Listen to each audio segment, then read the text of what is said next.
L'histoire commence avec une fille nommée Carnefelia Hellsdante, la deuxième princesse de l'empire Hellsdante, poignardant un homme avec une épée et l'homme, la regardant avec des yeux fous, s'exclamant comment elle a osé faire une telle chose et déclarant que le fait d'être un membre de la famille Hellsdante ne l'aidera pas à échapper à la malédiction. Et l'attaquante dit qu'elle n'a aucun espoir de le faire, car elle tuera Janfrid avant qu'il n'arrive ici. La princesse déclare qu'elle est prête pour l'enfer de la damnation si c'est le prix à payer pour abréger sa vie une fois pour toutes. Et le type, qui s'avère être Janfrid den Hellsdante, empereur de Hellsdante, se contente de sourire et de demander si, même sur son lit de mort, elle essaie toujours d'attirer l'attention. Elle se souvint qu'en marchant dans le couloir, le type aux cheveux blancs, le frère de l'héroïne, lui avait demandé si elle pensait vraiment qu'il pleurerait sa disparition et, faisant signe à son compagnon de s'éloigner, avait ajouté qu'il n'y avait pas de mal à rêver et qu'il ne pardonnerait jamais une épouse de l'Empire qui avait réduit son pays en ruine. Après ces mots, l'orateur lui avait jeté un regard dédaigneux. L'héroïne se crispa, car entendre cela la mettait mal à l'aise, mais après avoir réfléchi, elle s'ordonna de se concentrer et de ne pas laisser ce sale type se blesser. Elle dégaina son épée et se tourna vers son interlocuteur, le regardant avec des yeux vitreux, et expira en disant qu'elle savait parfaitement que si elle le tuait, elle mourrait elle-même, et que la malédiction la priverait de la chance de renaître et que personne ne se souviendrait même de son existence. Réalisant qu'elle s'en moque et qu'elle n'a peur de rien, la protagoniste appuie son épée sur la gorge de la victime et s'exclame qu'elle se moque complètement de cette stupide malédiction et qu'il est temps de porter le coup décisif, car elle en a assez des mensonges insidieux de cet homme. Après ces mots, elle brandit son arme et tue le menteur. Quittant la chambre avec le mort, l'héroïne commença à réfléchir au fait que l'empire Hellsdante tomberait aujourd'hui, car c'était le prix à payer pour avoir utilisé sans vergogne la bénédiction divine à des fins égoïstes. Nous apprenons que le meurtrier s'est moqué de la protagoniste jusqu'à la fin, et qu'ils étaient donc destinés à devenir ennemis. Après cela, la jeune fille qui réfléchit constate amèrement qu'il lui reste peu de temps, car elle peut déjà sentir la pulsation de la malédiction s'insinuer dans ses veines, et il ne faudra pas longtemps avant qu'elle n'atteigne son cœur. Soupirant, la jeune fille assise sur le trône se rendit compte que les cris des rebelles se rapprochaient. Mais cette pièce était invariablement calme, même le jour de la chute de l'Empire. Devinant qu'il serait là d'une minute à l'autre, l'assassin se demanda si les choses auraient changé si elle avait tué Janfrid plus tôt et, si elle avait été plus forte et avait eu plus de pouvoir, aurait été en mesure de le protéger. Enfin, l'homme qu'elle attendait se présenta devant la pauvre fille et lui demanda si c'était bien elle. L'héroïne, baissant la tête avec culpabilité, répondit qu'elle était désormais la seule de la famille Hellsdante et que tout était fini. L'homme resta silencieux et la princesse, sans lever les yeux sur lui, s'empressa de s'excuser du fait qu'il voulait sans doute se venger, mais qu'elle lui en avait ôté l'occasion. Entendant les cris des rebelles qui se rapprochaient, la jeune fille se rendit compte qu'il lui restait peu de temps et demanda à son interlocuteur de bien vouloir l'écouter. Lorsqu'elle fut sûre que l'homme l'écoutait, la jeune fille leva la tête et, en souriant, exprima son espoir qu'il trouverait son bonheur et dit avec culpabilité qu'elle était la cause de tous ses problèmes. Alors, elle souhaitait sincèrement qu'il soit enfin heureux et que cela lui suffise amplement. Immédiatement après, les yeux de l'oratrice se brouillent et, commençant à s'évanouir, elle s'excuse une nouvelle fois auprès d'Élise. Elle n'a jamais eu le courage de lui avouer son amour. Alors qu'elle était encore faiblement consciente, l'héroïne a remarqué quelque chose d'étrange, comme si elle était dans les bras de quelqu'un et a senti une chaleur et une odeur familière. Puis sa joue a touché quelque chose de chaud, mais cette sensation a disparu et finalement tout s'est terminé. Elle est morte dans les bras de son amant. En réfléchissant à la façon dont elle en est arrivée là, la protagoniste se souvient que son seul souhait était de revoir le sourire de son petit ami bien-aimé, car lorsqu'il sourit, il commence à ressembler à un beau prince d'un conte de fées. Elle se souvient que, debout à côté de l'empereur, qui, regardant l'autre homme, lui a demandé si elle lui plaisait, elle a été gênée, a rougi et a souri légèrement, ce qui a confirmé la supposition du parent. En pensant au nombre d'années qui se sont écoulées depuis, la jeune fille se rend compte qu'elle est allongée sous une couverture et que sa nourrice la regarde avec inquiétude, lui demandant si son Altesse est déjà réveillée. En voyant sa nourrice, l'héroïne se souvient que c'est elle qui, par peur pour sa propre peau, l'a abandonnée sans état d'âme et s'indigne de ce que la traîtresse a oublié ici. Se serrant la tête et se levant du lit, la princesse en sauta instantanément et courut vers le miroir, ce qui surprit la servante. Se regardant, elle devina qu'elle était devenue une enfant et, effrayée, se figea, et la nourrice, s'approchant de la jeune fille effrayée, sourit gentiment et lui demanda si elle avait fait un cauchemar. Après avoir fait le tour de la pièce et remarqué les murs blancs et les meubles familiers, l'héroïne se rend compte qu'elle est retournée dans son enfance. Cela la choque beaucoup. Elle est couverte de sueur froide d'horreur. Nous apprenons que l'Empire Hellsdante est dirigé par une famille bénie par un dieu, de sorte que ceux qui osent ôter la vie à l'un des Hellsdante seront éternellement damnés. Une légende qui se transmet de bouche à oreille depuis la fondation de l'Empire. Un avertissement pour ceux dont l'idée de rébellion contre la famille impériale s'est installée dans leur tête. La soi-disant bénédiction de Dieu a aidé les Hellsdante à rester au pouvoir pendant des décennies. L'un des membres de cette famille était la deuxième princesse de l'Empire, Carnefelia Hellsdante. La famille Hellsdante se caractérise par des boucles dorées, mais la deuxième princesse est née avec des cheveux plus noirs que la nuit, et ce n'est autre que notre protagoniste. Dès l'enfance, des proches ont remarqué la particularité de la jeune fille, et son père a déclaré que cela signifiait qu'elle tenait finalement de sa mère. Dans l'Empire Hellsdante, les cheveux de la couleur d'une aile de corbeau sont considérés comme un signe de malchance. Comme la fille tenait de sa mère, son père pensa au nom parfait pour sa fille et décida de lui donner le nom de la fleur vénéneuse Carnefilia, qui signifie « princesse maudite », un surnom qu'elle reçut des habitants du palais qui essayaient tous de l'éviter comme telle. Cependant, parmi toutes les personnes qui l'évitaient, il n'y avait qu'une seule femme qui n'avait pas peur de la rencontrer, sa nounou, qui avait remarqué que son Altesse était ici seule et l'avait cherchée.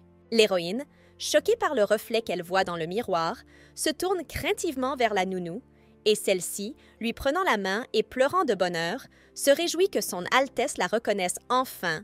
Elle était déjà toute inquiète. Se souvenant de la trahison de la femme, la protagoniste retire sa main et, déglutissant, déclare qu'elle a mal à la gorge, tandis que la subordonnée, souriant d'un air gêné, se reproche d'être restée là à gémir pendant que la maîtresse se sentait malade et court chercher de l'eau pour la malade. Livrée à elle-même dans la pièce, la jeune fille serra les dents, se couvrit la bouche de la main et réfléchit au fait qu'elle était sûre de s'être damnée en achevant Janfrid de ses propres mains.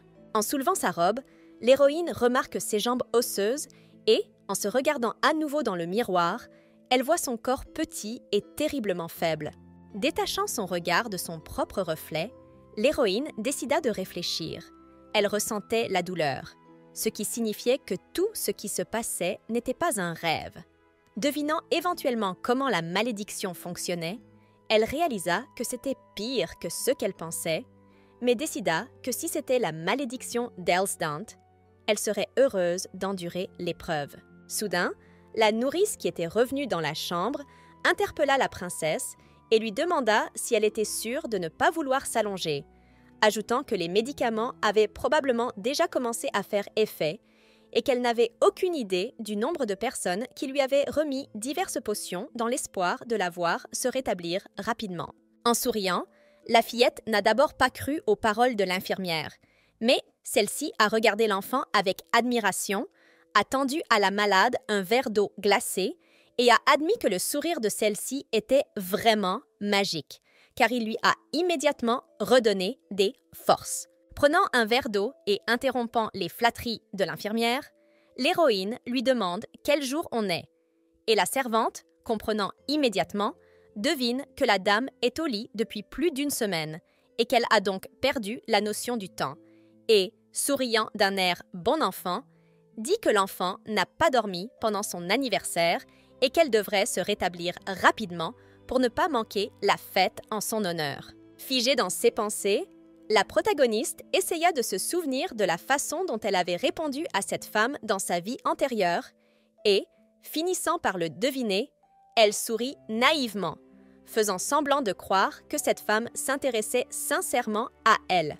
Remarquant la confusion de la maîtresse, la nounou sourit et lui demande de boire de l'eau, car cela lui fait mal d'entendre sa voix malade.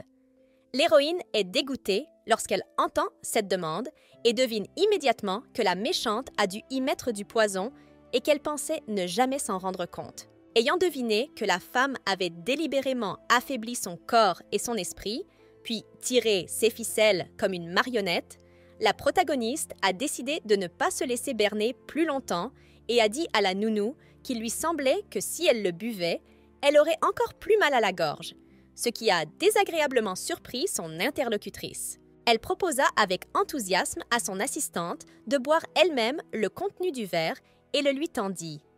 La vieille femme fut d'abord gênée, mais elle se plia ensuite à sa demande et, remarquant que la princesse ne la quittait pas des yeux, elle but une gorgée et s'exclama que l'eau était vraiment rafraîchissante. Après avoir bu l'eau jusqu'au bout, la servante sourit d'un air coupable et, appelant l'enfant un ange, s'excuse de ne pas s'être aperçue qu'elle avait vidé tout le verre. Il avait si bon goût pour elle. La jeune fille sourit et dit que ce n'est pas grave parce qu'elle en a encore besoin. Soudain, la nounou se figea sur place, se traitant de tête de trou parce qu'elle avait complètement oublié la notion de temps et qu'il était temps pour elle d'aller préparer quelque chose pour la princesse. Caressant la tête de la petite fille, la femme lui rappela de sonner la cloche si elle avait besoin de quoi que ce soit. En passant la porte, la femme de chambre expira et se dit qu'elle avait de la chance de ne pas avoir mis de poison aujourd'hui, car elle aurait pu s'empoisonner elle-même. Avec un sourire méprisant sur le visage, la nounou remarqua que la fille n'était pas elle-même aujourd'hui et que c'était comme si elle savait qu'elle était en train de l'empoisonner. 5 jours plus tard, l'héroïne se réveilla et réalisa qu'elle était une enfant. Décidant que sa santé était la première chose à mettre en ordre, la jeune fille commença à bien manger, demandant à sa nounou de goûter les aliments pour s'assurer qu'elle n'y avait pas mis de poison et pour ne pas être empoisonnée. Et elle ne cessait de faire l'éloge de la nourriture qu'elle avait préparée. Après avoir goûté la nourriture tant admirée par la nounou, la jeune fille remarque que cette bouillie n'a même pas de goût, mais fait semblant de l'aimer. Et la femme, remarquant cela, lui promet de lui cuisiner quelque chose d'encore plus savoureux lorsqu'elle sera complètement rétablie. L'héroïne se rend compte qu'elle va commencer à mettre du poison dans la nourriture assez rapidement. La nounou a empoisonné la fillette jusqu'à ce qu'elle s'effondre de faiblesse, puis s'est arrêtée jusqu'à ce qu'elle se rétablisse, puis a recommencé à mettre du poison dans la nourriture et l'eau, un cercle vicieux, et tout cela pour le plaisir pervers de la personne qui l'avait engagée à cette fin. La femme lui propose de lui lire un livre pendant qu'elle termine son repas, mais la jeune fille décline l'offre après avoir fini son repas et répond qu'elle aimerait plutôt exprimer sa gratitude aux personnes qui, selon la femme, lui ont donné des médicaments et des potions. Remarquant l'embarras de son interlocutrice, la jeune fille décide de continuer à la presser et fait semblant de deviner que ces personnes ont envoyé les produits pour ce merveilleux plat. L'héroïne dit cela parce qu'elle se rend compte que la servante est maintenant en panique, car C.S. Parole était un mensonge éhonté. Embrassant sa maîtresse, l'infirmière s'exclama que son Altesse n'avait pas encore eu le temps de se remettre et ajouta qu'elle craignait que si elle sortait, elle ne devienne encore plus malade. Aussi était-elle prête à remercier elle-même les personnes qui lui avaient donné les médicaments et les potions. Et la jeune fille interrompit l'orateur, décidant qu'elle ne rendrait visite qu'à une seule personne en personne aujourd'hui. La princesse s'est enfuie et la nounou a essayé de l'arrêter, mais elle ne l'a pas laissé dire un mot, disant qu'elle se laverait toute seule et suggérant que la femme devait être assez occupée comme ça. Après tout, elle avait encore une table à débarrasser. Prenant la baignoire, la jeune fille entra dans l'eau glacée et sentit son corps se raidir, mais elle décida de l'endurer car l'eau froide était la moindre des choses qu'elle aurait à endurer dans cet endroit. En marchant dans le couloir avec la nounou, l'héroïne écoute les chuchotements des autres personnes à son sujet. Tout le monde dit qu'elle est maudite et qu'elle n'apporte que des ennuis, mais elle essaie de ne pas les écouter. En arrivant au bureau de Sa Majesté, le préposé propose de faire demi-tour. Mais la jeune fille insiste et décide tout de même d'y entrer. Dans la salle, les invités sont accueillis par le chambellan en chef du palais impérial, qui avertit ceux qui entrent que personne n'est autorisé à entrer ici sans rendez-vous. Et l'héroïne, entendant cela, demande à l'homme s'il est si insensible. En jetant un regard dédaigneux au serviteur, la protagoniste lui dit que c'est la première fois qu'elle rend visite à son propre père et que le moins que l'on puisse faire est d'informer Sa Majesté que sa propre fille est venue le voir. Il y eut un silence et le premier chambellan se hâta d'exécuter ses instructions. Restée seule avec la jeune fille, la nourrice suggéra à nouveau de rentrer pour ne pas fâcher l'empereur. Mais la jeune fille, se dégageant de ses bras, lui demanda de ne pas s'inquiéter, car elle savait qu'elle la préserverait de sa colère, ce à quoi elle consentit en mentant éhontément. De retour auprès des invités, le serviteur annonce que son Altesse est prête à les recevoir. L'héroïne prend congé de la préposée et, lorsqu'elle lui propose de l'accompagner, elle sourit ironiquement en disant qu'elle ne veut pas que la nounou soit réprimandée pour le comportement de l'enfant. Ils y rencontrèrent l'empereur Helsdant, Kiraid Alpen Helsdant, et cette fois-ci bien plus tôt. L'homme dit bonjour, notant qu'il n'avait pas vu la venue depuis longtemps, et elle se souvint que son père était l'homme qui avait voué sa vie à l'échec. Après avoir salué son père et s'être présentée sous le nom de Carnephelia Helsdant, l'héroïne s'est inclinée respectueusement devant le chef de l'Empire et a déclaré qu'elle était venue le trouver pour lui signaler que quelqu'un empoisonnait sa nourriture et son eau. Puis, remarquant la réaction de l'homme, elle a tout deviné et a demandé si c'était sur ordre de Sa Majesté. En entendant cela, l'empereur, après avoir réfléchi un moment, demanda si c'était vraiment le Kéas, ce qui confirma la supposition de la jeune fille, qui ne s'attendait pas à une réponse aussi directe, mais remercia son père pour la réponse et s'apprêta à partir, quand soudain il se précipita pour l'en empêcher. La jeune fille comprit immédiatement qu'elle n'avait pas le droit à l'erreur et s'ordonna de se concentrer, en essayant de calmer ses genoux qui tremblaient. Après avoir attendu que le serviteur donne le thé à sa fille, l'empereur lui pose à nouveau la question de savoir si c'est lui qui lui donne le poison et si elle se laisse empoisonner jusqu'à la mort. Souriant ironiquement, l'héroïne remarqua que son père n'était pas du genre à tourner autour du pot et comprit qu'elle devait l'intéresser, car il devait être intrigué par la visite inattendue de la fille qu'il avait depuis longtemps enfermée dans une cage. Devinant cela, la princesse décida de surprendre son père en lui montrant qu'elle se débrouillait bien. Décidée à lui faire savoir qu'elle est vivante et prête à se battre jusqu'au bout, la protagoniste lui dit qu'au pied de son père se trouve le monde entier et que s'il veut sa mort, elle est prête à faire tout ce qui est possible pour cela. Ces paroles ont beaucoup surpris le serviteur, qui ne comprenait pas comment une petite fille pouvait dire une telle chose, et ce, sans sourciller. L'empereur regarda sa fille et remarqua que le poison avait affaibli son corps et que sa peau était nettement plus pâle. Il essaya ensuite de comprendre où elle trouvait la force d'être audacieuse si elle semblait sur le point de s'évanouir et décida que cette fille était quelque chose d'autre. L'héroïne est très effrayée, mais garde son calme, décidée à ne pas montrer sa peur, quand soudain son père se tourne à nouveau vers elle, répète les mots qu'il lui a dit et lui demande, en jetant un regard interrogateur à l'enfant, si elle veut bien faire sa volonté s'il lui ordonne de se suicider sur le champ. Il y eut un silence, et Sa Majesté, qui n'avait pas quitté des yeux son interlocuteur, se leva soudain de son siège et s'exclama, comme il l'avait compris, en voyant que sa fille s'était mordu la langue et qu'un filet de sang s'écoulait de sa bouche. La servante, également stupéfaite par ce qu'elle avait fait, se dépêcha d'essuyer le sang sur son visage, et le chef de l'Empire, qui n'était pas pressée de se calmer, aboya comment elle osait jouer à des jeux d'esprit avec lui, ceux dont elle s'excusa immédiatement, faisant comprendre à l'homme qu'elle était aussi rusée qu'un renard et qu'elle marchait sur la corde raide, sans toutefois franchir la ligne. Regardant directement les yeux violets de sa fille, le père s'empresse de préciser qu'il n'a ordonné à personne de l'empoisonner et lui demande maintenant de lui dire si elle souhaite que le coupable soit puni. L'héroïne attendait cette question et répond donc sans hésiter qu'elle souhaite quelque chose de bien plus grand que la punition habituelle. Les paroles qu'elle prononça ensuite furent oubliées par la protagoniste, qui se laissa tomber fatiguée sur le lit. Car après ce moment, tout fut comme flou et elle ne se souvint que de la nounou qui lui grattait l'oreille sans arrêt, et de son expression impayable lorsque le chambellan lui dit qu'il viendrait bientôt voir sa maîtresse. La nounou, s'approchant de la princesse, essaya de lui dire quelque chose, mais celle-ci l'interrompit immédiatement en lui demandant de ne pas se réveiller avant demain matin, ce qui surprit beaucoup la femme, mais l'obligea tout de même à obéir et à lui souhaiter un bon repos.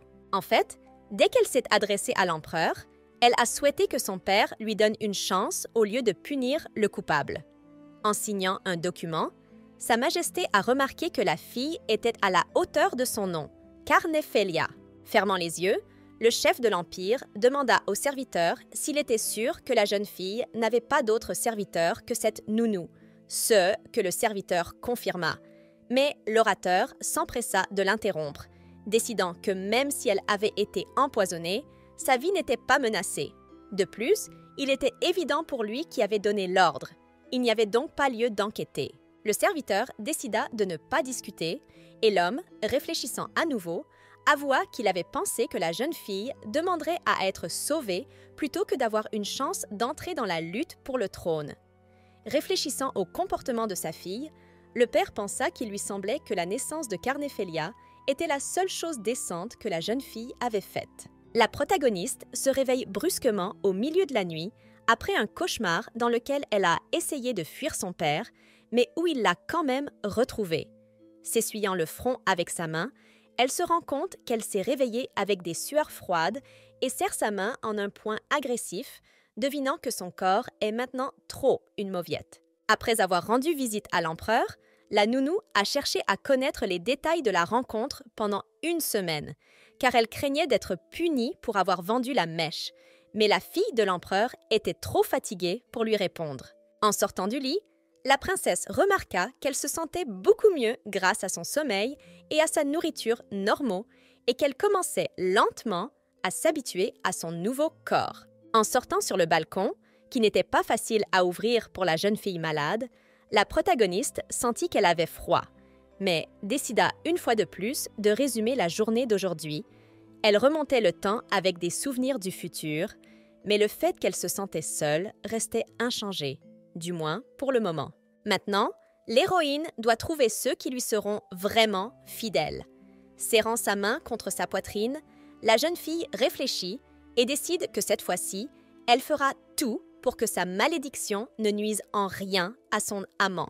Le lendemain matin, l'infirmière inquiète fait irruption dans la chambre de la princesse, la réveille et lui déclare que l'affaire est très importante.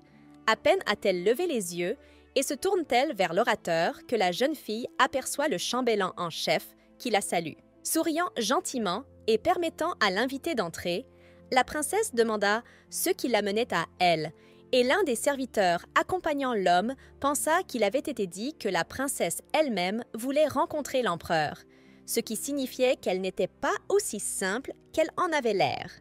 Décidé à ne pas tarder à saluer, le serviteur de l'empereur, qui entra, désigna les deux autres serviteurs qui étaient venus avec lui et les informa qu'il allait maintenant servir la petite maîtresse.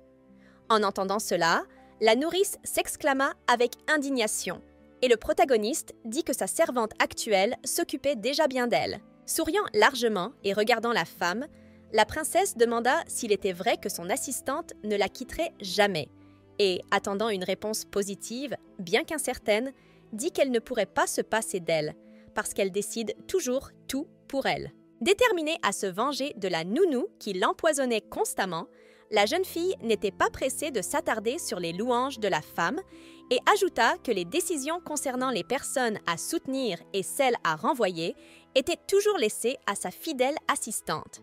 Les domestiques qui se trouvaient à proximité regardèrent la femme avec incrédulité et celle-ci, en grimaçant, déclara que son Altesse confondait quelque chose. Se tournant vers le chambellan en chef, la nourrice ajouta qu'ils avaient vu que la jeune fille venait de se réveiller, donc qu'elle racontait n'importe quoi, mais à peine eut-elle terminé qu'elle vit que les personnes présentes la regardaient avec méfiance. Ignorant les excuses de la servante, le chambellan s'approche de la princesse et lui promet que ces hommes répondront à ses besoins bien mieux que sa nourrice, et qu'ils seront loyaux envers son Altesse comme il sied à un serviteur.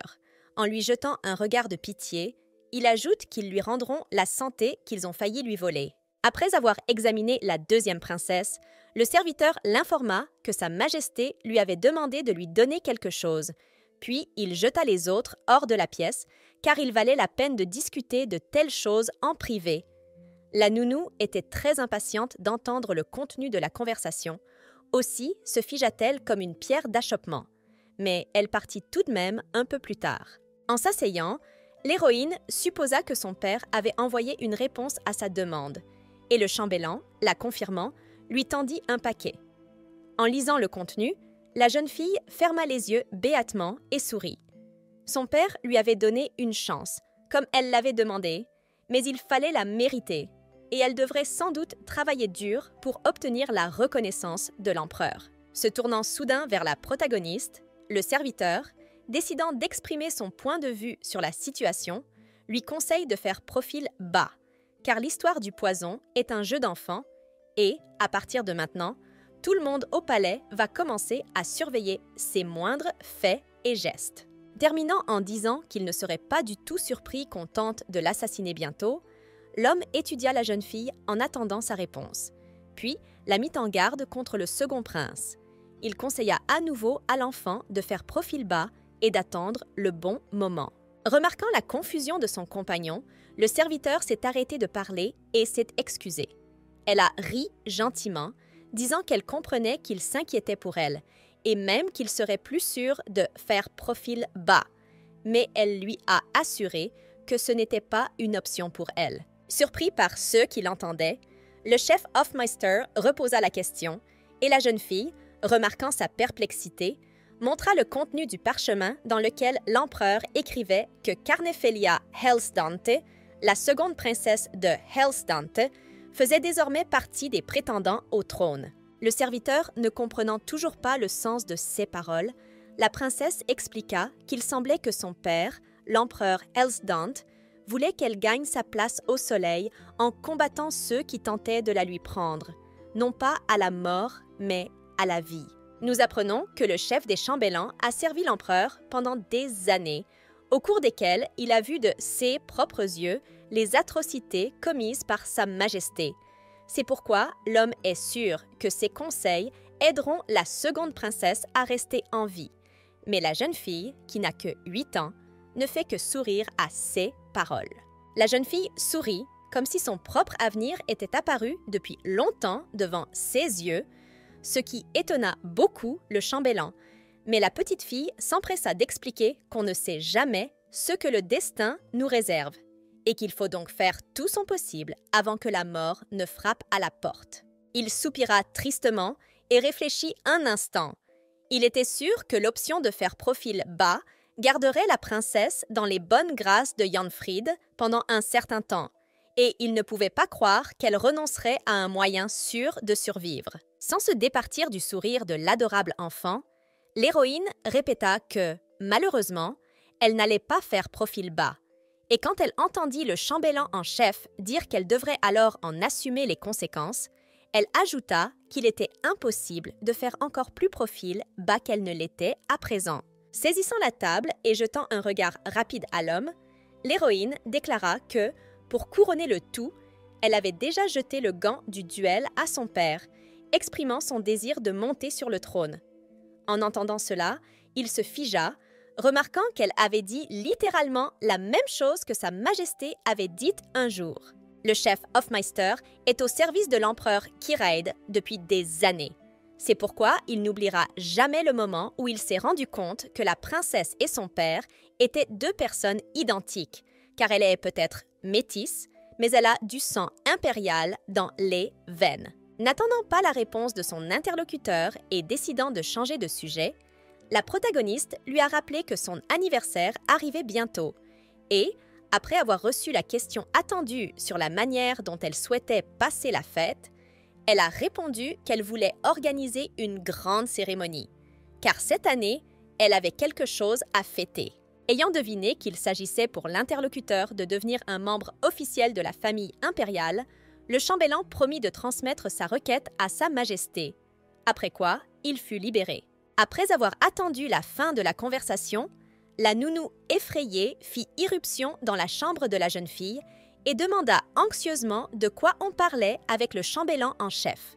Et ce dernier, indigné, pensa que celle qui avait fait irruption pouvait au moins apporter un verre d'eau, sourit, décidant de ne pas laisser paraître son irritation, et se tourna vers elle. Après avoir rappelé à sa nourrice qu'elle était la seule en qui elle avait confiance, l'héroïne a dit qu'elle en avait assez de vivre dans l'ombre des autres et, remarquant l'inquiétude de sa compagne, l'a rassurée en lui disant qu'il ne s'était rien passé de spécial, mais que son père l'avait inscrite sur la liste des héritiers et lui avait dit qu'elle pourrait concourir pour le trône. La femme choquée s'éloigna précipitamment et la jeune fille, dont le plan avait parfaitement fonctionné, esquissa un sourire narquois, devinant qu'elle allait maintenant transmettre les dernières nouvelles à son véritable maître. Mais ce n'était que le début. Peu après, la seconde princesse de Elsdante fut accueillie par 5 servantes et 6 domestiques, mais la jeune fille remarqua qu'il n'y avait pas de chevalier parmi eux. Et ce n'était pas ceux qu'elle attendait du chef Hofmeister. Elle avait pensé qu'en guise d'avertissement, il placerait un chevalier auprès d'elle pour une meilleure protection. Après avoir examiné les serviteurs, l'héroïne se rendit compte qu'ils étaient tous bien formés et très polis, mais qu'aucun d'entre eux ne lui était entièrement dévoué. Décidée à s'en assurer, elle sourit et demanda, puisqu'ils étaient maintenant dans son palais, si elle pouvait compter sur leur loyauté sans faille. S'inclinant docilement, l'un des serviteurs déclara pour tous qu'il s'engageait à la servir fidèlement. Mais après avoir une nouvelle fois étudié toutes les personnes présentes, la protagoniste se souvint de sa vie passée. 2 d'entre eux avaient été envoyés par le palais de l'impératrice, 3 avaient été envoyés par derrière par le 2e prince et 2 autres avaient été envoyés par la 3e princesse. Finissant par apprendre que 2 autres étaient nouveaux et que les 2 autres étaient envoyés par le palais de Sa Majesté, la jeune fille, gardant son calme, prit une gorgée de thé et demanda à nouveau si elle pouvait compter sur la loyauté de ses nouveaux assistants. Lorsqu'elle s'aperçoit que les domestiques deviennent nerveux, l'héroïne quitte le thé des yeux et leur lance un regard sévère. Elle leur dit que même s'ils ont tous été envoyés ici dans un but précis, ils travaillent maintenant pour elle et que c'est à eux de faire le choix. Après avoir attendu le consentement docile de l'une des personnes présentes, la protagoniste a poursuivi en les informant qu'ils devraient faire des efforts pour gagner sa confiance et que s'ils donnaient des raisons de douter de leur motivation, elle n'aurait pas d'autre choix que de compter le vaurien parmi 16 ennemis. Retrouvant le sourire, la jeune fille espère qu'ils se sont compris et demande à tout le monde de quitter la pièce, sauf à 2 personnes. En regardant les autres, elle se demande qui les a envoyés, car leurs visages ne lui sont absolument pas familiers. Le jeune homme à la peau blanche commença son récit avec enthousiasme et raconta qu'il avait décidé de proposer sa candidature lorsqu'il avait appris que le palais impérial manquait d'ouvriers et qu'il n'avait demandé à personne de le déterminer à venir ici. Après avoir écouté l'histoire de la servante, la fille, qui a deviné que la 2e personne présente était muette, l'a clarifié avec elle et le garçon a réalisé avec horreur qu'elle serait le bouc émissaire parfait. Sans attendre la réponse de la jeune fille muette, qui était évidente, la princesse a dit qu'en ces as de problème, elle ne pourrait pas défendre son innocence. Mais les actes sont plus éloquents que les paroles et tôt ou tard, tout le secret sera révélé. Le serviteur qui l'entendit s'exclama que c'était trop imprudent, car son Altesse ne savait pas de quoi cette fille était capable. À son avis, elle avait besoin d'un œil sur elle. Avant qu'il n'ait terminé son discours, la servante muette indignée égorge le bavard avec un canif. Et l'héroïne, qui ne semble pas du tout choquée par ce qui s'est passé, embrasse la jeune fille en la reconnaissant et en l'appelant par son nom et lui dit qu'elle est celle qu'elle attendait. Carnephélia s'est toujours sentie seule, car tous ceux qui lui voulaient du bien finissaient par mourir. Et lorsque la princesse a compris que son frère Jaffrid était derrière tout cela, elle a tout fait pour repousser tous ceux qui voulaient l'approcher, les insultant, les chassant, mais l'aile a refusé de quitter la princesse et est restée à ses côtés jusqu'à la fin. Nous apprenons qu'à la fin, en entrant dans la chambre de sa sœur avec une épée ensanglantée dans les mains, Janfrid a souri en disant qu'elle n'avait jamais rien appris et l'a informé qu'il était tombé sur une servante muette dans son palais et l'avait écrasée à sa place, à la grande surprise de la jeune fille, avant d'ajouter qu'elle serait seule pour toujours, ou du moins aussi longtemps qu'il vivrait. La jeune fille muette, qui attendait l'attention de sa maîtresse, souleva sa manche et révéla un tatouage indiquant qu'elle jurait de détruire ses ennemis jusqu'à la mort. En saisissant la main de la servante, la jeune fille réalisa qu'elle n'avait pas changé et que sa mère devait être une personne terrible pour l'avoir transformée en une machine à tuer juste pour protéger sa fille. Regardant son assistante, la princesse se demanda ce que sa mère lui avait mis dans la tête pour qu'elle soit si loyale envers son enfant, et informa l'aile qu'elle était désormais son alliée et qu'elle n'avait plus besoin de se faire du mal. Finalement, la seule personne en qui elle a entièrement confiance, une fois de plus, comme dans sa vie précédente, est sa servante de confiance, qui est venue l'aider dans cette vie avec toutes les difficultés à venir sur le chemin du trône. Ensemble, ils peuvent mettre ce terrarium pourrissance dessus-dessous. Après avoir examiné le mort, l'héroïne devina qu'il cachait des poignards sous ses vêtements, ce que la nouvelle servante confirma immédiatement d'un hochement de tête et se souvint qu'il s'agissait d'un mercenaire qui lui avait déjà été envoyé par Janfrid. La jeune fille avait l'impression que toute la pièce puait le sang, ce qui lui avait fait perdre l'appétit, quand soudain, son ancienne nounou fit irruption dans la pièce pour signaler quelque chose et se figea immédiatement sur place, horrifiée, en voyant le cadavre sur le sol. Déterminée à ne pas donner l'impression que ce qui était sur le point de se produire était arrivé, l'héroïne s'est précipitée vers la nounou, l'a serrée dans ses bras et a crié qu'elle avait très peur, expliquant que le type s'était soudainement effondré sur le sol et que la moquette sous lui avait commencé à devenir rouge. La femme pâle, reconnaissant que cela s'était produit soudainement, devina qu'il s'agissait d'une tentative d'assassinat, mais dans ce cas, elle ne comprenait pas pourquoi alors la princesse était encore en vie. La sortant de ses réflexions, la petite fille dit qu'elle avait faim. Assise dans la salle à manger, les appartements de la seconde princesse, l'héroïne se souvient que pour qu'elle puisse manger ici, il a fallu se débarrasser d'années de poussière et grimace au souvenir du visage de la nounou, qui a dû être tellement surprise que le type soit mort et que la princesse n'ait pas la moindre égratignure. En regardant la soupe placée devant elle, la jeune fille devina que les nouveaux serviteurs feraient de leur mieux pour gagner sa confiance afin de la contrôler, comme l'avait fait Nounou, et elle était donc sûre qu'il n'y avait pas de poison dans la bouillie. Remarquant que le plat avait l'air appétissant et affirmant qu'elle le dégusterait de bon cœur, même s'il était empoisonné, la protagoniste, remarquant la réaction inquiète des domestiques, a déclaré qu'il n'était pas nécessaire qu'il vérifie le plat puisqu'elle savait déjà qu'il n'avait pas mis de poison dedans et qu'il n'y avait donc aucune raison de s'inquiéter. En se levant de table, la jeune fille sourit et dit qu'elle attend avec impatience le prochain repas, puis se dirige vers la sortie, sous le regard des domestiques qui commencent à murmurer qu'elle n'est qu'une enfant et qu'elle est très petite et fragile.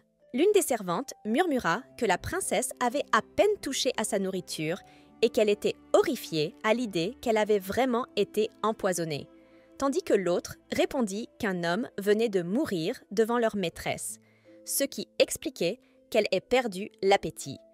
Entendant la conversation dans son dos, la jeune fille se retourna et décida qu'elle devait trouver ses propres gens qui lui seraient loyaux pour ce qu'elle était. Sur le chemin de la chambre, l'héroïne se tourne vers l'aile qui l'accompagne et lui raconte la bénédiction que Jean-Fried a reçue de leur Dieu, à savoir que celui qui le tuerait serait maudit.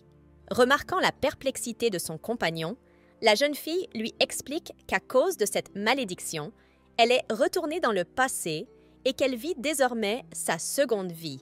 La princesse ajouta que la dernière fois, Jean-Fried lui avait pris tout ce qui lui était cher et qu'elle avait pu se venger en le décapitant, mais qu'en retour, la malédiction l'avait transportée dans le passé.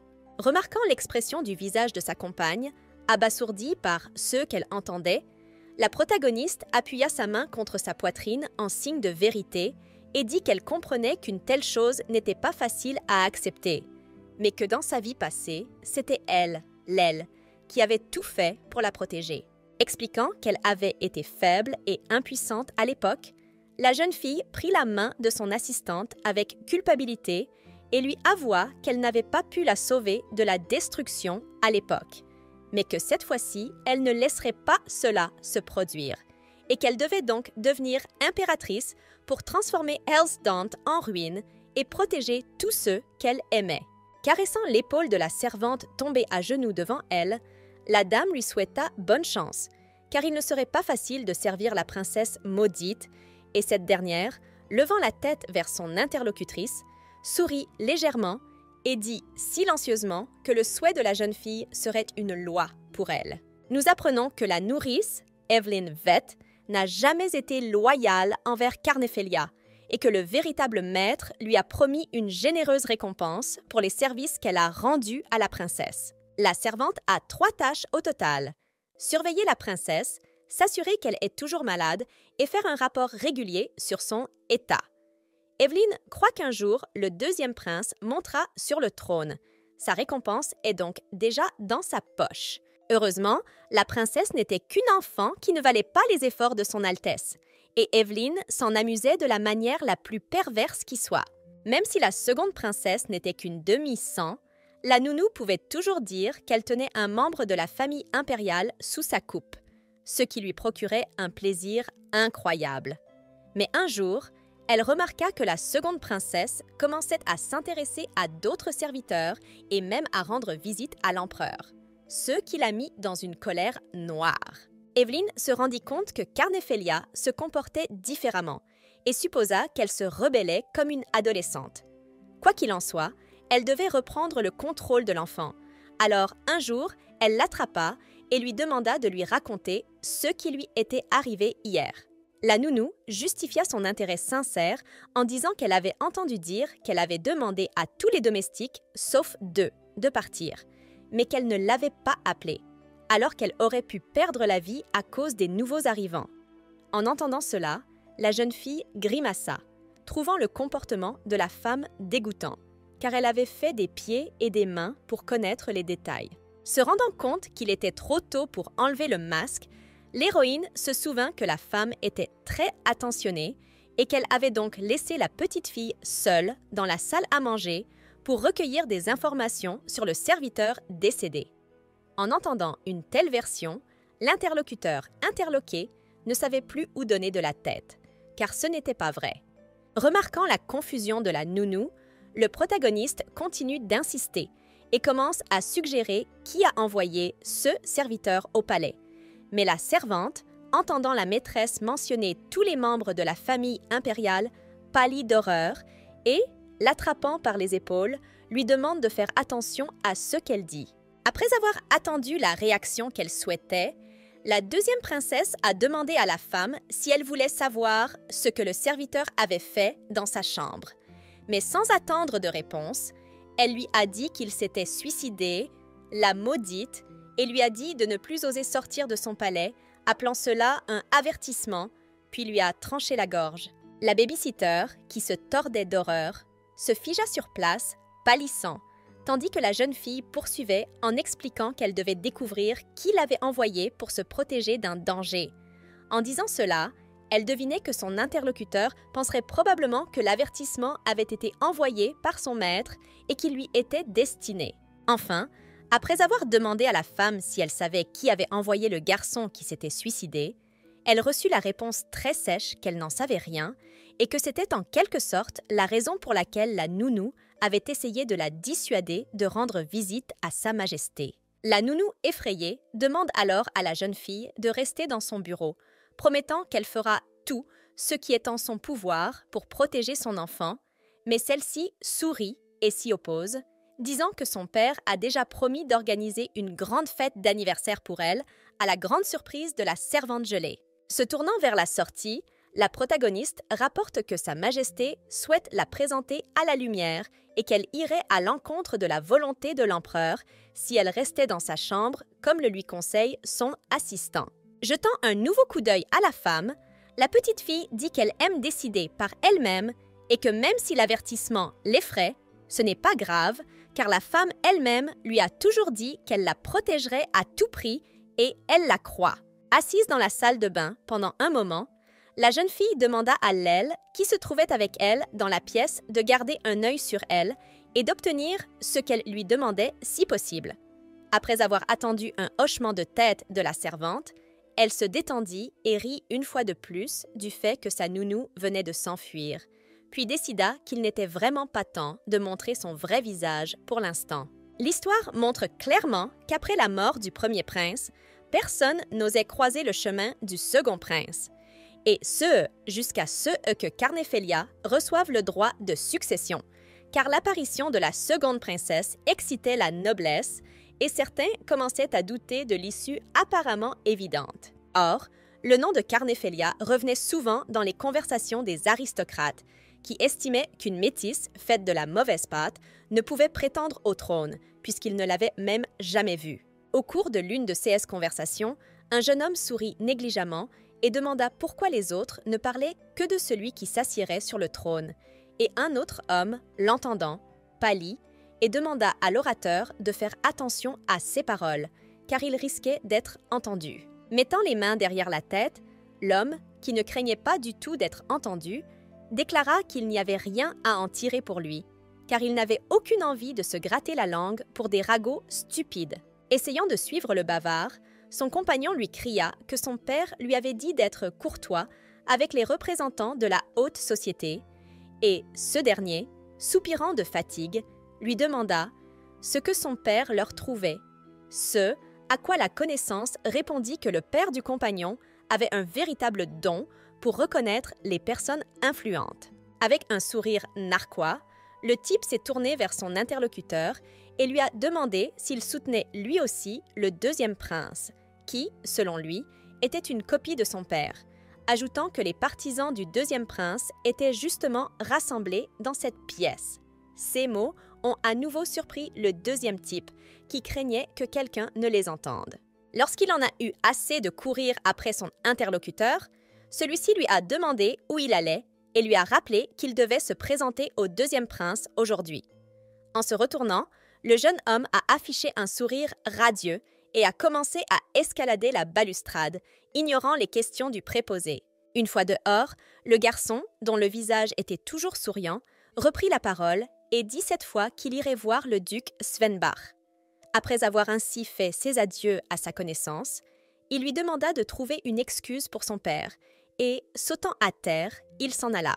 Livré à lui-même, l'évadé commença à se reprocher d'avoir dû deviner plus tôt que le jeune gentilhomme s'enfuirait, car il avait accepté trop facilement d'aller dîner, et il pensait avec horreur à la façon dont il allait maintenant se justifier auprès du marquis. L'évadé Nascan d'Argent, successeur du marquis d'Argent, marchait dans la rue en pensant à Janfrid Ellesdan, le second prince de Ellesdan, qui, selon lui, était une crapule au sang froid qui ferait de l'Empire un enfer sur terre s'il héritait du trône. Ayant décidé que Janfrid était le pire candidat au trône, le successeur du marquis a compris qu'il était grand temps pour la seconde princesse de faire ses grands débuts, car sa seule évocation jetait une ombre sur le chemin précédemment lumineux de Janfrid vers le trône. Devinant que le seul hic était que personne ne savait rien de la seconde princesse de Carnephélia et qu'elle se révélerait peut-être aussi cruelle que son frère, Nascan se rendit compte que cela changeait fondamentalement toute la situation. Il se souvenait que son père n'appréciait pas son amitié avec le duc Svenbach, mais il était curieux de savoir ce qu'en dirait sa seigneurie, qui avait le don de voir à travers les gens. Regardant le ciel avec espoir, le successeur du marquis, qui ignorait tout de la princesse aux boucles noires, exprima l'espoir qu'elle serait un rayon de lumière dans les ténèbres de la famille impériale, et promit que si tel était le Xia, il jouerait volontiers le rôle de son allié de confiance. L'héroïne se réveille à nouveau au milieu de la nuit, mais cette fois à cause de quelque chose de plus dangereux qu'un cauchemar. Un homme vêtu de noir s'est jeté sur elle et l'a plaquée au lit. L'homme qui avait attaqué la jeune fille la regarda avec surprise lorsqu'il vit le sourire sur son visage et n'en crut pas ses yeux. Mais au bout d'une seconde, il l'entendit ordonner à sa servante nommée Lel de briser le cou du scélérat, ce qu'elle fit promptement. En s'approchant de l'homme tombé sur le côté, l'héroïne se demanda ce qu'elle devait faire de lui et se souvint que dans sa vie précédente, cela ne lui était jamais arrivé et que maintenant, dès qu'ils avaient su qu'elle avait reçu le droit à l'héritage, ils avaient immédiatement envoyé un mercenaire à son âme, ce qui était bien trop prévisible. Avec un sourire enjoué, la jeune fille propose de jeter le corps de l'inconnu dans la fontaine afin que tout le monde sache qu'elle a reçu un visiteur nocturne. N'osant pas désobéir, Lel prend la balle et le noyau des mains de l'homme, ramasse le cadavre et le porte jusqu'à la sortie. En examinant la balle de noyau qui avait été donnée au mercenaire venu tuer l'enfant de 8 ans, la protagoniste fut étonnée de constater que les nobles locaux semblaient bien plus nerveux qu'elle ne l'avait pensé. Mais en serrant la balle avec colère, elle décida que c'était encore mieux. Le lendemain, l'héroïne fut réveillée par les chevaliers qui entrèrent et commencèrent, sur l'ordre de l'un d'eux, à fouiller tous les coins de la chambre de la dame. L'une des servantes de la jeune fille se précipita vers les hommes, qualifiant leur arrivée d'impertinence inouïe et s'indignant qu'ils osent pénétrer dans la chambre de la princesse sans avertissement.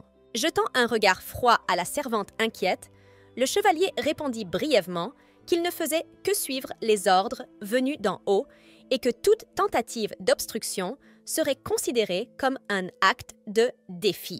La jeune fille, qui s'était déjà réveillée et avait repris ses esprits, intervint dans la discussion et, avec un sourire narquois, demanda si quelqu'un d'en haut leur avait vraiment ordonné de fouiller le palais de la jeune fille alitée. Le chevalier embarrassé s'empressa d'expliquer qu'un corps non identifié avait été retrouvé dans la fontaine impériale et que c'était pour cette raison qu'ils avaient reçu l'ordre de fouiller tout le palais et de trouver ceux qui avaient un rapport avec la dame. Décidant que cette princesse sans défense ne leur ferait rien et qu'ils ne se laisseraient pas abuser par une fausse arrogance, l'homme remarqua qu'elle faisait semblant d'être calme, comme s'il s'agissait d'un personnage impérial. Mais ses pensées furent bientôt interrompues par la question de la princesse pleine d'assurance sur ce que faisaient les chevaliers pendant que le corps était jeté dans la fontaine. Constatant que la question avait laissé l'intrus perplexe, l'héroïne poursuivit en disant qu'il n'y avait que des serviteurs dans ses appartements et qu'une fouille ne ferait que ridiculiser celui qui en avait donné l'ordre. L'homme indigné déclara que, quoi qu'il en soit, ils avaient reçu l'ordre de fouiller tout le palais et s'excusa pour les inconvénients que cela pouvait causer. Il devinait maintenant qu'elle était plus intelligente qu'il ne le pensait. La jeune fille, souriante, dit qu'elle espérait qu'elle la laisserait au moins un petit moment pour se changer, car elle ne voulait pas sortir de la chambre en chemise de nuit, et remercia d'avance l'invité en l'appelant par son nom, ce qui surprit ce dernier, qui pensa immédiatement qu'il avait entendu, car une princesse ne devait pas connaître le nom d'un simple chevalier. Alors que la femme de chambre noue la robe de la protagoniste, elle ordonne à son assistante de ne pas dire un mot avant qu'elle ne le permette, à moins qu'elle ne veuille mourir. Réalisant qu'elle a commis une erreur, la jeune fille s'excuse et promet d'être plus prudente à l'avenir. Jetant un bref regard à la servante, la jeune fille lui demanda de ne pas s'inquiéter pour elle et encore moins d'essayer de la protéger, car sa vie n'en valait pas la peine et qu'elle devait se contenter de suivre les ordres de son maître pour son propre bien. La jeune fille, qui est tombée à genoux devant sa maîtresse, a tenté de justifier que ce n'était pas ce qu'elle voulait, mais la maîtresse lui a de nouveau demandé de la laisser en dehors de tout cela et de se contenter de l'espionner pour qu'elle continue à survivre par ses propres moyens. La tête baissée avec culpabilité, la servante demanda avec inquiétude ce qui allait arriver à sa maîtresse, car ses chevaliers n'auraient sûrement pas honte de lui faire du mal.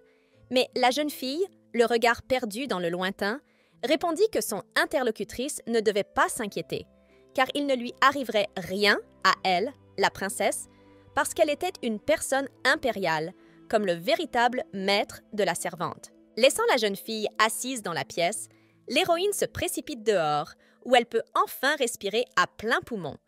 Elle ne se souvient pas de la dernière fois qu'elle s'est promenée.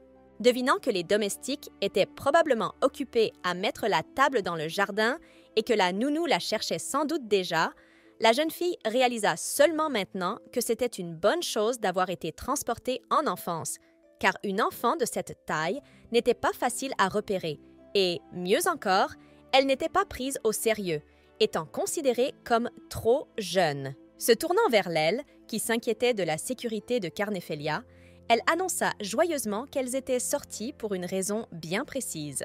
Après s'être assurée que la servante n'avait pas entendu parler du fantôme de la villa impériale, la princesse lui dit que l'existence de cette pauvre femme ne pouvait être qualifiée de vie, car elle cherchait toujours en vain la fille et le fils qu'elle avait perdus lors de la lutte pour le trône. Il s'agissait de l'ancienne impératrice qui, selon les rumeurs, était devenue folle. Finissant par dire qu'elle était toujours orpheline dans la villa en attendant le retour de ses enfants décédés et que c'était pour cela que personne n'y entrait, la protagoniste a dit au revoir à l'aile, affirmant qu'elle partirait d'ici par ses propres moyens et a permis à la préposée de retourner dans ses appartements. La jeune fille, en se promenant dans la prairie, remarque que partout où l'on regarde, il y a des fleurs jaunes. La villa de la femme est couverte de fleurs, si bien que le parfum qu'elle dégage est si fort qu'il fait presque tomber l'héroïne. La couleur jaune symbolise la nostalgie sans espoir. En s'approchant de la femme, l'héroïne remarque qu'il n'y a pas un seul serviteur visible autour d'elle et devine que c'est parce que la pauvre femme est tombée en disgrâce auprès de l'empereur et ce dernier, comme s'il lisait dans ses pensées, se tourne vers la jeune fille, la reconnaît et lui caresse affectueusement le visage. Après avoir étreint la fillette, qu'elle prenait pour sa fille, la femme aux cheveux clairs a félicité la petite fille d'avoir grandi en beauté et s'est montrée très heureuse de la voir. Mais le protagoniste, décidant de ne pas s'éloigner de celle qui l'embrassait, a remarqué que, bien que son étreinte soit chaleureuse, il n'y avait pas une goutte d'amour.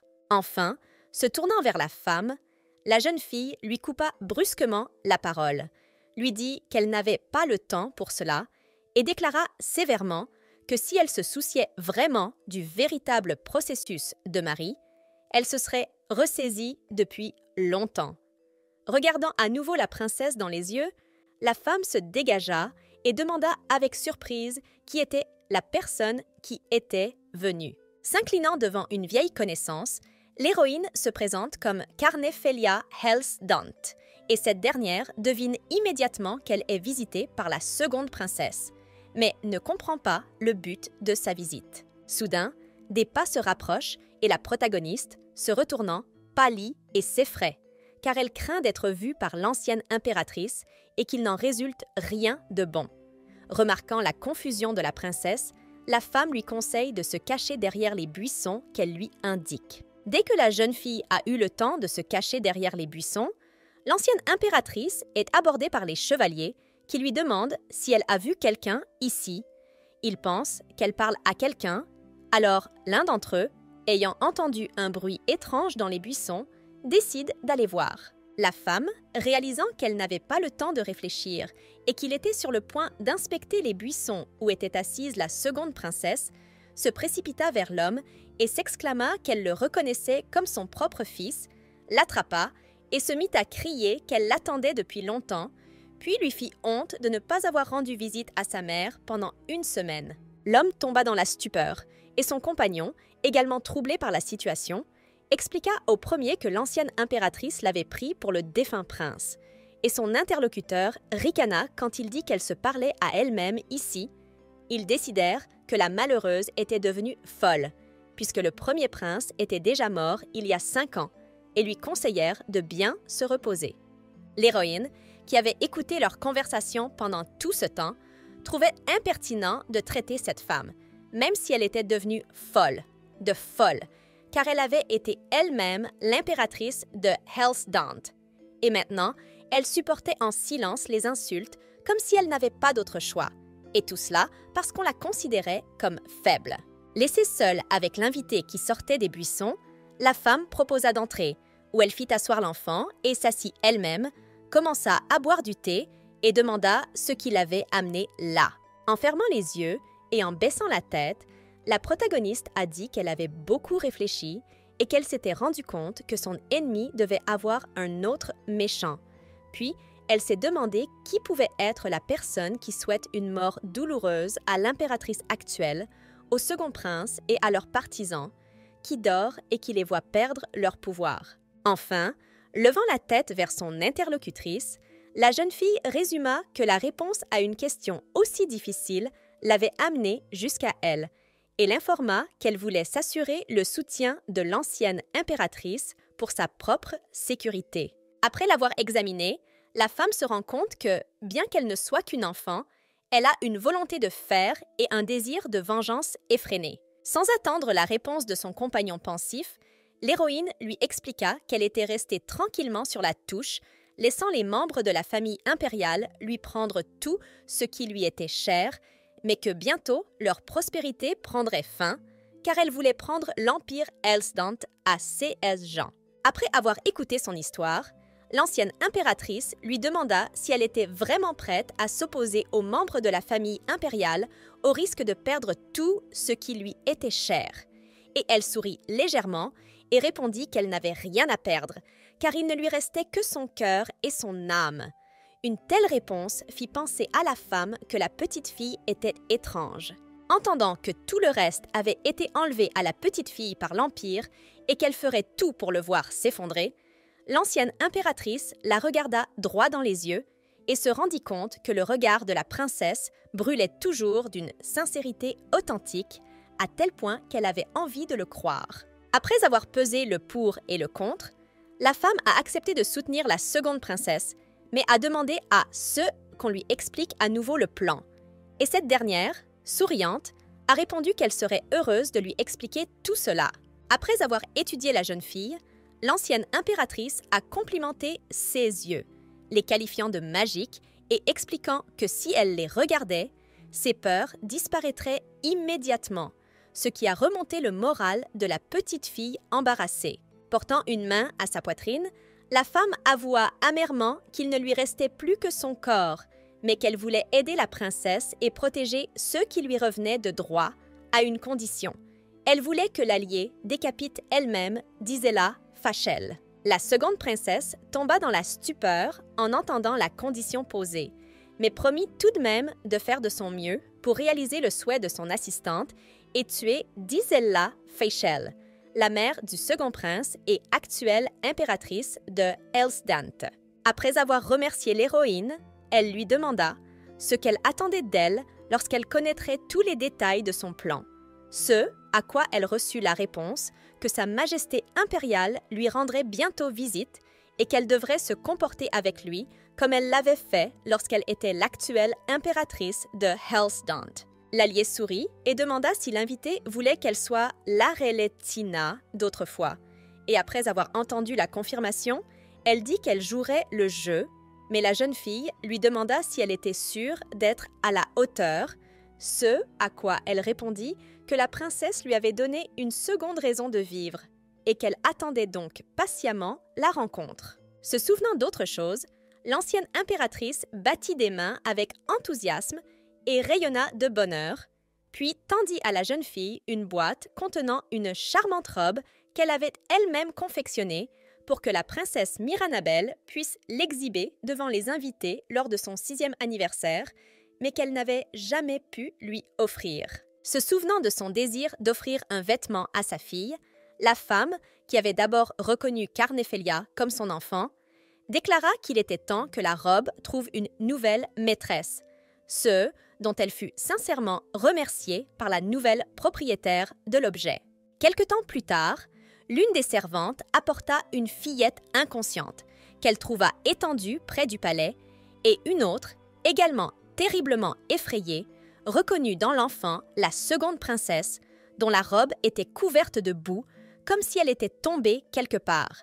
L'héroïne, qui a fait ce coup à dessein, a entendu les servantes suggérer qu'elle avait été rendue inconsciente par leur maître et a souri en réalisant qu'elle faisait allusion aux machinations de son véritable maître. 1 heure plus tard, le chambellan en chef, qui se tenait à côté de la dame, qualifia son acte d'imprudent et déclara qu'elle n'aurait pas dû faire semblant de s'être évanouie juste devant le palais de l'impératrice, car maintenant tout le monde en parlait et pensait également que l'impératrice essayait de lui faire du mal après avoir appris qu'elle revendiquait le trône. Se tournant vers le serviteur, l'héroïne lui demanda pourquoi cela le contrariait tant et lui répondit qu'il y avait effectivement du vrai dans ces rumeurs et qu'il le savait lui-même, tout comme celui qui avait envoyé le mercenaire dans ses appartements la nuit dernière.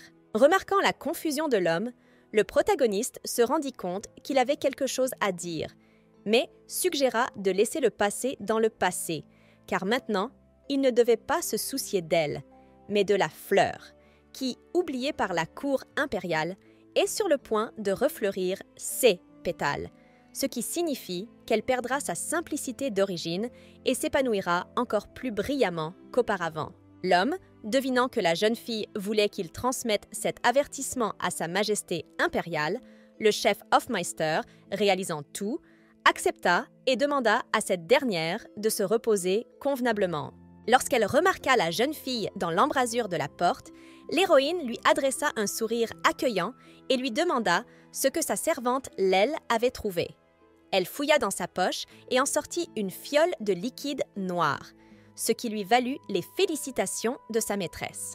La jeune fille commença à expliquer qu'il ne restait plus qu'à trouver une bouteille de la même taille et à la donner à la nounou dès qu'elle en aurait l'occasion, quand soudain, Lel lui attrapa les mains, regardant d'un air interrogateur les blessures qui y étaient apparues pendant qu'elle cachait la boîte, et la jeune fille, décidant de ne pas entrer dans les détails de la situation, lui répondit brièvement en lui disant de ne pas s'en inquiéter. L'empereur, s'approchant de la chambre de l'ancienne impératrice, fut surpris de constater qu'elle n'était plus impératrice, mais qu'elle était toujours son épouse et qu'elle faisait partie de la famille impériale, et qu'il n'y avait pas un seul serviteur dans sa chambre.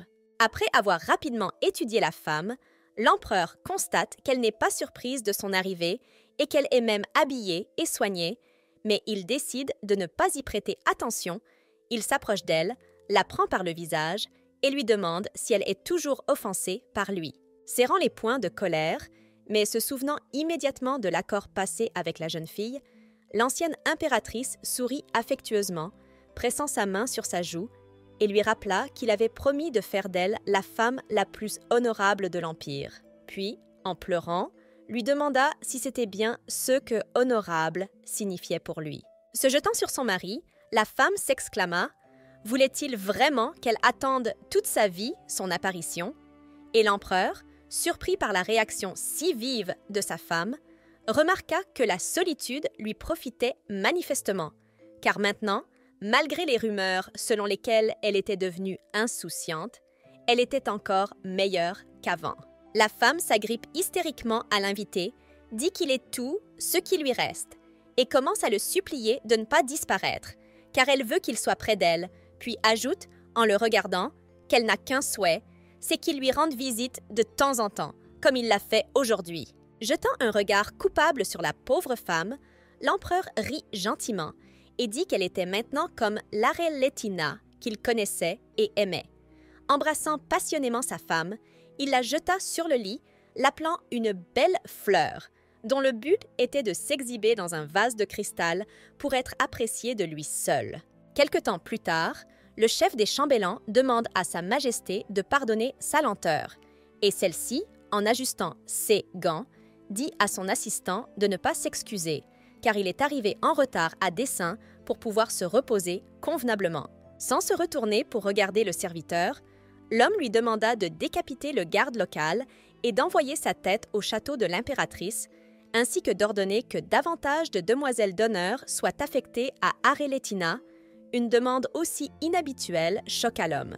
Après avoir fini d'expliquer ses désirs, l'empereur ajoute qu'il lui est venu à l'esprit que le petit morveux avait quelque chose à voir avec les sautes d'humeur de sa femme. Se souvenant que la seconde princesse avait dit qu'elle voulait avoir une chance, l'homme élabore immédiatement un plan. Se tournant à nouveau vers le chambellan en chef, Sa Majesté annonce qu'un banquet sera organisé dans la salle ouest pour l'anniversaire de la deuxième princesse et demande aux serviteurs, qui tentent d'objecter que la troisième princesse y a son propre événement, d'envoyer des invitations à tous les membres de la haute société, car le festin doit être grandiose. Au même moment, dans les appartements de Carnephelia Elsdant, les nouveaux serviteurs se lamentent de n'avoir pas su protéger leur maîtresse, mais elle se rend compte qu'il n'y a pas une once de sincérité dans leurs larmes, mais décide de ne pas les interrompre, répondant qu'elle sait qu'ils ne lui veulent aucun mal. Elle sait qu'ils ne feront pas long feu dans le palais impérial. La jeune fille regarda les serviteurs, qui baissaient la tête d'un air coupable, et leur dit qu'elle avait entendu dire que ce qui s'était passé avait affecté leur réputation, et, souriant gentiment, leur proposa d'essayer de la rétablir, car c'était leur seul moyen de survivre, puis les laissa partir. Une fois sortie de la pièce, l'une des servantes entendit les autres discuter de son Altesse, très difficile à approcher, et de l'aile qui avait réussi à s'attirer ses faveurs alors qu'elle n'avait pas une once d'influence. La jeune fille devina que la seconde princesse n'était pas dans les meilleures dispositions aujourd'hui, ce qui la fit sursauter. En réfléchissant au comportement de sa maîtresse, la servante se souvient qu'elle n'a crié ni battu personne, malgré sa mauvaise humeur, et qu'elle l'a appelée « jolie », supposant qu'elle avait le même âge que son jeune frère Jamie. En s'approchant de son Altesse, qui, comme si elle lisait dans ses pensées, lui fit immédiatement signe de venir, elle réalisa que maintenant qu'elle voyait la princesse comme son petit frère, elle n'avait plus aussi peur. L'héroïne voulait lire des contes de fées, mais malheureusement, elle avait déjà lu tous les livres du palais. Elle a donc dit à son assistante que chaque fois que sa nounou se promenait, elle regardait dans une librairie et a demandé à la jeune fille d'y aller à sa place, ce qu'elle a accepté avec enthousiasme. Tout en marchant dans le couloir, la servante se dit que sa maîtresse est bien plus innocente qu'il n'y paraît.